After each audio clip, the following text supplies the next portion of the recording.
बंधु मैंने आज कार्यक्रम को आपण मानक स्वागत।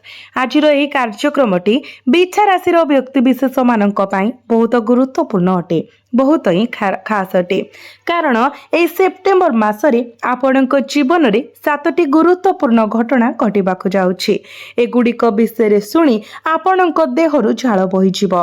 बंधु माने ए सेप्टेम्बर मास को हेय मने करंतु नाही, कारण आपणकर 4टी बड़ अपूर्ण स्वप्न सत हेबा पई जाउछि।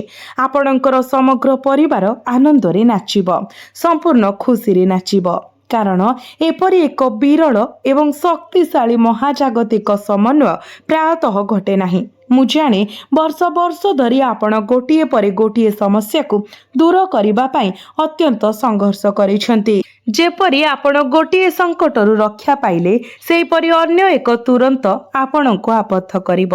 एही चक्र निरंतर भावरे चली आसीछि, जहाँ आपणक पई शांति पाइबा किंबा सहजरे निश्वास नेबा प्राय असंभव करि देछि। किंतु आज आपण एही ढांचा भांगिबाकू जाउछंती।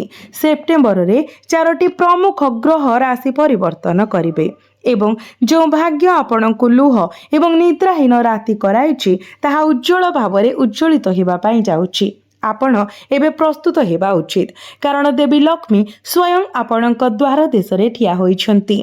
धन एवं समृद्धि सबु दिगरु प्रवाहित हेब, जहा खुशी एवं प्रमुख सुजोग आनिदेव। ताहा आपणक चाकरी हेउ किंबा व्यवसाय, आपणकर प्रेम संपर्क किंबा वैवाहिक जीवन।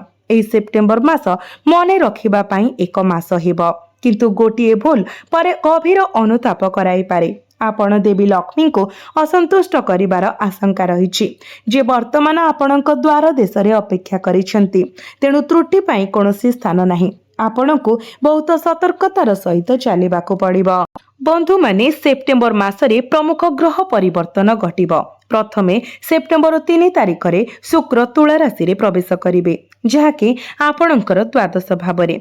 जेतेबेले शुक्र निजर स्वराशि रे प्रवेश करिवे, मने रखंतु शुक्र हेउचंती धन, प्रेम एवं विलासर कारक ग्रह, तो तांकर प्रभाव गभीर हेबो।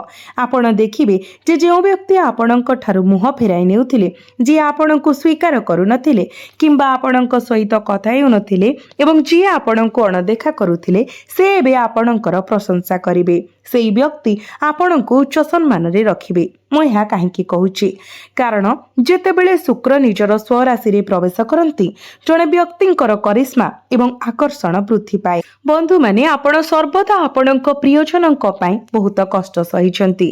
आपण सेमानक पई दुनिया सहित लड़िचंती एवं सब किछि त्याग करिसंती, एपरि कि आपणकर संपत्ति मध्य। किंतु जेतेबेले आपणको आपणक प्रियजनक आवश्यकता थिला, आपण एकाठिया होइथिले। आपण सर्वदा निज दुख सहित निजे लड़िथिले, केही आपणको सहाय्य करिबा पई आसी नथिले। परे आपण सेही समय निज पई किछि समय उत्सर्ग करिथान्ते बोली अनुताप करिथिले। इच्छा करुथिले जे आपण अन्य मानक पई जे टंका खर्च करिथिले ताहा निज मंगल पई खर्च करिथान्ते। किंतु भल जहा करा जायछि ताहा सरीगला। तो सेप्टेम्बर मासटी आपणक पई काहेकि गुरुत्वपूर्ण। प्रथमे आसंतु आपणक राशिर अधिपति मंगलंकर स्थिति देखिबा। मंगल अष्टम भावरे अवस्थित। एठारे मंगलंकर उपस्थिति आपणकर आखि संबंधी गुरुत्वपूर्ण समस्या सृष्टि करिछि, जेपरि कि झाप्सा दृष्टि किंबा आपणक आखि उपरे आलोकर अनुभव। आपण पिठी जंत्रणा, गंठी जंत्रणा, स्नायु चाप एवं रक्त शर्करा एवं रक्तचाप रे स्पाइक मध्य भोगिछंती। आपणकर रक्तचाप बहुत कम हेउथिला, औषध खाइबा परे मध्य एहा प्रायतः स्थिर हेउ नथिला। आपण मध्य छोट आघात पाई थाई पारंती, जेपरि कि चालिबा समय झुंटी पड़िबा। एभली किछि परिस्थिति देई वर्तमान आपण गति करूछंती। तेबे सेप्टेम्बर मासरे मंगल आपणकर भाग्य भावरे प्रवेश करिवे, जेउठारे पूर्वरु गुरु उच्चस्थ अछंती। एबे एहा विचार करंतु, जेतेबेले कि मंगल साधारणतः कर्कट राशि रे दुर्बल होई जाय, एठारे रक्षाकारी कृपा हेउछि गुरुंकर उपस्थिति।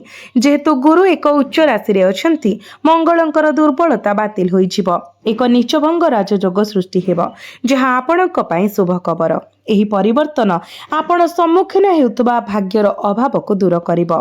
पूर्वरु आपणको छोट छोट काम पई बहुत संघर्ष करिबाको पडुथिला, अनेक प्रयास करिबाको पडुथिला। କାରଣ ମଙ୍ଗଳ ଅଷ୍ଟମ ଭାବରେ ଥିଲେ। ବର୍ତ୍ତମାନ କିନ୍ତୁ ଗୁରୁ ଏବଂ ମଙ୍ଗଳ ଏକାଠି ହେବା ସହିତ ପୂର୍ବରୁ ଘଣ୍ଟା ଘଣ୍ଟା ଲାଗୁଥିବା କାର୍ଯ୍ୟଗୁଡ଼ିକ ଏବେ ମୁହୂର୍ତ୍ତକରେ ସମାପ୍ତ ହେବ। ଆପଣ ହୁଏତ ଅନ୍ୟମାନେ ବନ୍ଧୁ କିମ୍ବା ପଡ଼ୋଶୀ ତୁରନ୍ତ କାମ କରୁଥିବାର ଲକ୍ଷ୍ୟ କରିଥିବେ, ଯେତେବେଳେ ଆପଣ ସମାନ କାର୍ଯ୍ୟ ସମାପ୍ତ କରିବାକୁ ମାସ ମାସ ସମୟ ନେଉଥିଲେ। କିନ୍ତୁ ବର୍ତ୍ତମାନ ଭାଗ୍ୟ ଭାବ ଶକ୍ତିଶାଳୀ। ଭାଗ୍ୟ ଆପଣଙ୍କୁ ସମ୍ପୂର୍ଣ୍ଣ ସମର୍ଥନ କରିବ। ଆପଣ ଦେଖିବେ ଯେ ଆପଣଙ୍କର ଭାଗ୍ୟ ଧୀରେ ଧୀରେ ଆପଣଙ୍କ ସପକ୍ଷରେ ପରିଣତ ହେଉଛି ଏବଂ ଯେଉଁମାନେ ପୂର୍ବରୁ ଆପଣଙ୍କୁ ଧ୍ୟାନ ଦେଉନଥିଲେ ସେମାନେ ଏବେ ସବୁଠି ଆପଣଙ୍କର ମାର୍ଗଦର୍ଶନ ଖୋଜିବେ। ଲୋକମାନେ ସ୍ୱାଭାବିକ ଭାବରେ ଆପଣଙ୍କ ପ୍ରତି ଆକର୍ଷିତ ହେବେ। ଏହା ବ୍ୟତୀତ ଶନି ପଞ୍ଚମ ଭାବରେ ଥିବା ବେଳେ ପଞ୍ଚମ ଭାବର ଅଧିପତି ଗୁରୁ ମଙ୍ଗଳଙ୍କ ସହିତ ଉଚ୍ଚରେ ଅବସ୍ଥିତ। ଏହା ନୂତନ ଶକ୍ତିର ଏକ ଉଷ୍ମତା ସୃଷ୍ଟି କରେ। ଆପଣ ଶକ୍ତିର ଏକ ନୂତନ ବିସ୍ଫୋରଣ ଅନୁଭବ କରିବାକୁ ଯାଉଛନ୍ତି। ସମ୍ପର୍କ ହେଉ କିମ୍ବା ଅନ୍ୟାନ୍ୟ ବିଷୟ ହେଉ, ଆପଣ ନିଜକୁ ପ୍ରେମ ସମ୍ପର୍କକୁ ଅଧିକ ପ୍ରଭାବଶାଳୀ ଭାବରେ ପରିଚାଳନା କରୁଥିବାର ଦେଖିବେ। ଆପଣଙ୍କର ପାର୍ଟନର ଆପଣଙ୍କ କଥା ଶୁଣିବେ ଏବଂ ଆପଣଙ୍କୁ ସମ୍ମାନ କରିବେ। ପୂର୍ବରୁ ଆପଣଙ୍କ ମଧ୍ୟରେ ଯେଉଁ ମତାନ୍ତର ଥିଲା, ଆପଣ ଗୋଟିଏ ଜିନିଷ ଚାହୁଁଥିଲେ ଯେତେବେଳେ କି ଆପଣଙ୍କ ସାଥୀ ଆଉ ଅନ୍ୟ କିଛି ଚାହୁଁଥିଲେ। ଉଦାହରଣ ସ୍ୱରୂପ, ଆପଣ ଗୋଲାପ ଜାମୁନକୁ ଭଲ ପାଉଥିଲେ ଯେତେବେଳେ କି ଆପଣଙ୍କର ପାର୍ଟନର କଲରା ପସନ୍ଦ କରୁଥିଲେ। ଏପରି ଅସଙ୍ଗତି ଘଟୁଥିଲା। ଆପଣଙ୍କ ପାର୍ଟନର ଏପରି କାମ କରୁଥିଲେ ଯାହା ଆପଣଙ୍କୁ ଅପସନ୍ଦ ଥିଲା। ଯଦି ଏହା ଆପଣଙ୍କର ଅଭିଜ୍ଞତା, ତେବେ କମେଣ୍ଟ ବକ୍ସରେ ଜଣାନ୍ତୁ। କିନ୍ତୁ ବର୍ତ୍ତମାନ ଗୁରୁ ଏବଂ ମଙ୍ଗଳଙ୍କର ମିଳିତ ପ୍ରଭାବ ସହିତ ଜିନିଷ ଗୁଡ଼ିକ ନିଃସନ୍ଦେହରେ ଟ୍ରାକ୍କୁ ଫେରିଆସିବ। ପଞ୍ଚମ ଭାବ ମଧ୍ୟ ଶିକ୍ଷାକୁ ନିୟନ୍ତ୍ରଣ କରେ ଏବଂ ଶନି ବର୍ତ୍ତମାନ ବକ୍ରି ଗୋଚର କରୁଛନ୍ତି। ଯଦି ଆପଣ ଆପଣଙ୍କର ଶିକ୍ଷା କ୍ଷେତ୍ରରେ ଟିକେ ଅଧିକ ପ୍ରୟାସ କରନ୍ତି, ତେବେ ଗୁରୁଙ୍କର ପ୍ରଭାବ ଅନୁକୂଳ। ଯଦି ଆପଣ ଭଲ ଭାବରେ ଅଧ୍ୟୟନ କରନ୍ତି, ତେବେ ଆପଣ ଉତ୍କୃଷ୍ଟ ଫଳାଫଳ ହାସଲ କରିବାକୁ ଯାଉଛନ୍ତି। ଯଦି ଆପଣ ଚାକିରି ଇଣ୍ଟରଭ୍ୟୁ ପାଇଁ ଉପସ୍ଥିତ ହେବାକୁ ଚାହାନ୍ତି, ତେବେ ଏହା ଏକ ବହୁତ ଭଲ ସମୟ। ଏହା ସହିତ ଆପଣଙ୍କ ସନ୍ତାନମାନଙ୍କ ବିଷୟରେ ଖୁସି ଖବର ପାଇବେ।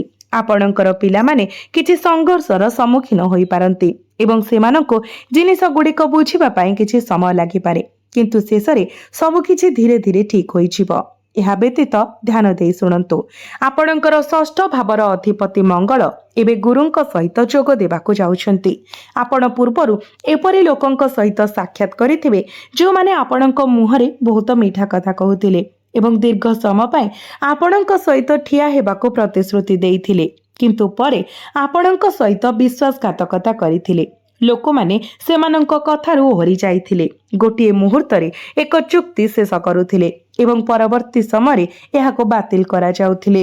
କିନ୍ତୁ ବର୍ତ୍ତମାନ ମଙ୍ଗଳ ଆପଣଙ୍କର ନବମ ଭାବରେ ପ୍ରବେଶ କରିବା ସହିତ ଆପଣ ଏହି ବିଷୟ ଗୁଡ଼ିକ ଅଟୋମେଟିକ୍ ଭାବରେ ସମାଧାନ ହେଉଥିବା ଦେଖିବେ। କିନ୍ତୁ ଗୋଟିଏ କଥା ମନେ ରଖନ୍ତୁ, ଆପଣ ଏଭଳି ଏକ ରାଶି, ଯଦି ଜଣେ ପ୍ରିୟଜନ ଆପଣଙ୍କ ଉପରେ ବିରକ୍ତ ହୁଅନ୍ତି, ତେବେ ଆପଣ ଶାନ୍ତି ପାଇପାରନ୍ତି ନାହିଁ। ଆପଣ ସବୁବେଳେ ଭାବନ୍ତି ସେ ମୋ ଉପରେ କାହିଁକି ରାଗିଛନ୍ତି। ଆପଣ ସେମାନଙ୍କୁ ସନ୍ତୁଷ୍ଟ କରିବାକୁ ଚେଷ୍ଟା କରିଚାଲନ୍ତି।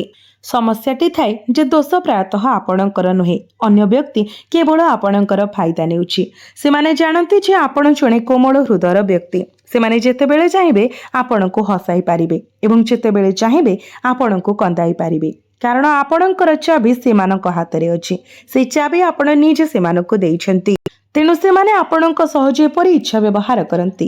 ସେମାନେ ଦୟାଳୁ କଥା କହି ଗୋଟିଏ ମିନିଟ୍ରେ ଆପଣଙ୍କର ମନୋଭାବକୁ ଉନ୍ନତ କରିପାରିବେ କିମ୍ବା କଠୋର କଥା କହି ଶୀଘ୍ର ନଷ୍ଟ କରିବେ। କିନ୍ତୁ ବର୍ତ୍ତମାନ ଆପଣଙ୍କୁ ସେହି ଚାବିକୁ ନିଜେ ଧରି ରଖିବାକୁ ପଡ଼ିବ। ଆପଣ କାହାକୁ ଆପଣଙ୍କ ଉପରେ ଏତେ କ୍ଷମତା ଦେବା ଉଚିତ ନୁହେଁ। ଆପଣଙ୍କୁ ଟିକେ କଠୋର ହେବାକୁ ପଡ଼ିବ, ନିଜକୁ ଅଧିକ ମୂଲ୍ୟ ଦେବା ଆବଶ୍ୟକ, କାରଣ ଅନ୍ୟମାନଙ୍କୁ ସବୁବେଳେ ଖୁସି କରିବା ପାଇଁ ଆପଣ ରୂପକ ଭାବରେ କହିବାକୁ ଗଲେ ନିଜକୁ ସମ୍ପୂର୍ଣ୍ଣ ଭାବରେ ପିଟି ପିଟି ଏବଂ ଭିତରେ ଭାଙ୍ଗି ପଡ଼ିଥିବା ଅନୁଭବ କରିଛନ୍ତି। ତ ବନ୍ଧୁମାନେ, ଯଦି ଏହା ଆପଣଙ୍କ ସହିତ ଘଟୁଛି, ତେବେ କମେଣ୍ଟ ବକ୍ସରେ ଜଣାନ୍ତୁ। ବନ୍ଧୁମାନେ, ଶନି ଆପଣଙ୍କର ପଞ୍ଚମ ଭାବରେ ବକ୍ରି ଅଛନ୍ତି, ଯେତେବେଳେ କି ରାହୁ ଏବଂ କେତୁ ଚତୁର୍ଥ ଭାବରେ ଆପଣଙ୍କର କ୍ୟାରିୟର କ୍ଷେତ୍ରକୁ ପ୍ରଭାବିତ କରୁଛନ୍ତି, ଯାହା ଆପଣଙ୍କୁ ଅତୃପ୍ତ ଅନୁଭବ କରାଉଛି। କିନ୍ତୁ ବର୍ତ୍ତମାନ ଜିନିଷ ଗୁଡ଼ିକ ପରିବର୍ତ୍ତନ ହେଉଛି ଏବଂ ଏହା ଆପଣଙ୍କ ପାଇଁ ଭଲ ଖବର। ନକ୍ଷତ୍ର ଗୁଡ଼ିକ ଅନୁକୂଳ ଅଛନ୍ତି, ତେଣୁ ଆପଣ ଏହି ପରିବର୍ତ୍ତନକୁ ସ୍ୱାଗତ କରିବା ଉଚିତ। ଯେହେତୁ ଶୁକ୍ର, ଯିଏ ଆପଣଙ୍କ ସପ୍ତମ ଭାବର ଅଧିପତି, ବର୍ତ୍ତମାନ ଉଚ୍ଚସ୍ଥ ଅଛନ୍ତି, ତେଣୁ ଆପଣଙ୍କ ଜୀବନସାଥୀଙ୍କ ସହିତ ଯେକୌଣସି ମତଭେଦ କିମ୍ବା ଆପଣଙ୍କ ବୈବାହିକ ଜୀବନରେ ଥିବା ସମସ୍ୟା ସମାଧାନ ହେବାକୁ ଯାଉଛି। ଯଦି ଆପଣଙ୍କ ବିବାହରେ ବିଳମ୍ବ ଘଟୁଛି, ତେବେ ସେଗୁଡ଼ିକ ମଧ୍ୟ ଦୂର ହୋଇଯିବ। एवं आपणकर विवाह खूब शीघ्र शेष हेबार संभावना अछि। आपणक जीवन रे जणे विशेष व्यक्ति प्रवेश करि पारंती, जणे चमत्कार व्यक्ति जहांक सहित आपण आपणकर समग्र जीवन बिताई पारिबे। तेणु एथिपाई प्रस्तुत हुअन्तु। वैवाहिक भावर कर्ता शुक्र द्वादश भावरे प्रवेश करिबा अत्यंत शुभकर। तथापि गोटिए सतर्कता अछि, आपणक जीवन साथी आपणकर खर्च वृद्धि करि पारंती। आपणकर जीवन साथी एक दाबी करि पारंती, जहाको पूर्ण करबाको आपण बाध्य मने करंती। हुएत एक गोल्ड इन्वेस्टमेंट मध्य करि पारंती, तथापि सेमाने शेषरे परिस्थिति को बुझी पारिबे। आपणको एक संतुलन खोजिबाको पड़िबो एवं आपणक जीवन साथी को जिनिस गुड़िक बुझाइबाको पड़िबो। एहा मने रखंतु। ଏହା ବ୍ୟତୀତ ଶୁକ୍ର ଉଚ୍ଚସ୍ଥ ଥିବାରୁ ବିଦେଶରେ ରହୁଥିବା ବ୍ୟକ୍ତି ବିଶେଷ ମାନଙ୍କ ପାଇଁ କିମ୍ବା ବହୁରାଷ୍ଟ୍ରୀୟ କମ୍ପାନୀରେ ଅର୍ଥାତ୍ ଏମଏନସିରେ କାମ କରୁଥିବା ଲୋକଙ୍କ ପାଇଁ, ବିଦେଶରେ ବ୍ୟବସାୟ କରୁଥିବା ଲୋକଙ୍କ ପାଇଁ କିମ୍ବା ବିଦେଶରେ ବାସ କରୁଥିବା ଲୋକଙ୍କ ପାଇଁ ବର୍ତ୍ତମାନ ଆପଣଙ୍କ ପାଇଁ ଉତ୍ତମ ସମୟ, କାରଣ ଶୁକ୍ର ଆପଣଙ୍କର ଦ୍ୱାଦଶ ଭାବରେ ଉଚ୍ଚସ୍ଥ ଅଛନ୍ତି। आपण देखिबे जे भिसा किंबा ग्रीन कार्ड संबंधी जेकोसी समस्यार समाधान हेबो। पदोन्नतिर मध्य एक दृढ़ संभावना अछि। तेणु यह एक अत्यंत अनुकूल समय। यार सर्वाधिक उपयोग करंतु। तथापि आपणको निजर निष्पत्ति सतर्कतार सहित नेबाको पड़िबो एवं तरबरिया हेबारु दूरेई रुहंतु, कारण राहु चतुर्थ भावरे अछंती। राहु खर्च वृद्धि करंती एवं मन को विचलित करंती। यह किछि घरोई समस्या मध्य सृष्टि करि पारे। यह व्यतीत वैदेशिक व्यापार पई यह एक उत्तम समय। खर्च सामान्य वृद्धि पाई पारे एवं आपण निज उपरे टंका खर्च करि पारंती, जहा प्रकृत रे एक भल कथा, कारण आपण बहुत दिन धरी निज उपरे अधिक खर्च करि नाहंती। तथापि मने रखंतु जे राहु आराम, शांति एवं भौतिक संपत्तिर गृह रे बास करंती। एही प्रभाव जणे व्यक्ति को 100 यूनिट खर्च करने को प्रेरणा दे पारे, जोठारे केवल 10 टंका आवश्यक थिला। तेणु असावधान हुअन्तु नाही, खर्च करंतु किंतु संयम भावरे करंतु। एहा सहित बुध एकादश भावरे लाभ आय भावरे प्रवेश करिवे। तो बुध हेउछन्ति आपणक लाभ भावर अधिपति, जहा एक अत्यंत सकारात्मक कारक। जेतेबेले बुध लाभ भावर अधिपति होई लाभ भावरे निजर स्वराशि रे प्रवेश करिवे, तो आपणकर आयर उच्च वृद्धि पाइबार संभावना अछि। जदि आपण चाकरी करंती तेबे आपण एक साइड बिजनेस मध्य करि पारंती, जोठारे आपणकर आय वृद्धि पाइबो। जदि आपण शेयर मार्केट रे नियोजित हुअंती तेबे आपण भलो लाभ पाई परिबे। तथापि मने रखंतु, जेतु शनि बक्री अछंती, तेणु आपण कोनोसी शॉर्टकट नेबा उचित नही। आपणक पई सबठारु गुरुत्वपूर्ण सतर्कता हेउची शॉर्टकट ठारु दूरेई रहिबा। जेतेबेले बुध निजर स्वराशि रे प्रवेश करिवे, रोजगार पई नूतन रास्ता खोली जिवो। आपण पूर्व निवेशरु गुरुत्वपूर्ण लाभ पाइबे। आपणकर क्रिएटिविटी माध्यम रे टंका रोजगार करिवार संभावना अछि। आपण एमएनसी कंपनी रो उत्कृष्ट चाकरी सुजोग पाई पारंती। एठारे बुधंकर गोचर आपणकर मानसिक तीक्ष्णता को वृद्धि करिवो, जहा आपणको प्रचुर धन अर्जन करिबारे सक्षम करिवो। एहा व्यतीत बुध आपणकर अष्टम भावर मध्य अधिपति, जहा हठात आर्थिक लाभर संभावना को सूचित करे। आपण एही मासरे एक अप्रत्याशित उत्सरु मध्य रोजगार करि पारिबे। एहा व्यतीत सूर्य आपणकर एकादश भावरे प्रवेश करूछंती, जहा रोजगार पई अनुकूल परिस्थिति सृष्टि करूछि।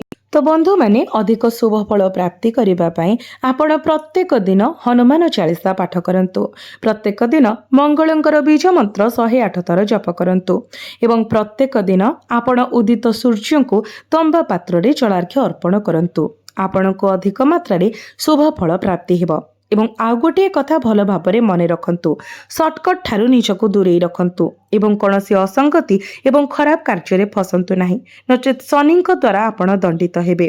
सर्वदा निजर कार्य को पवित्र रखंतु, तेबे जाई आपण सफलतार शीर्ष रे पहुंची पारिबे।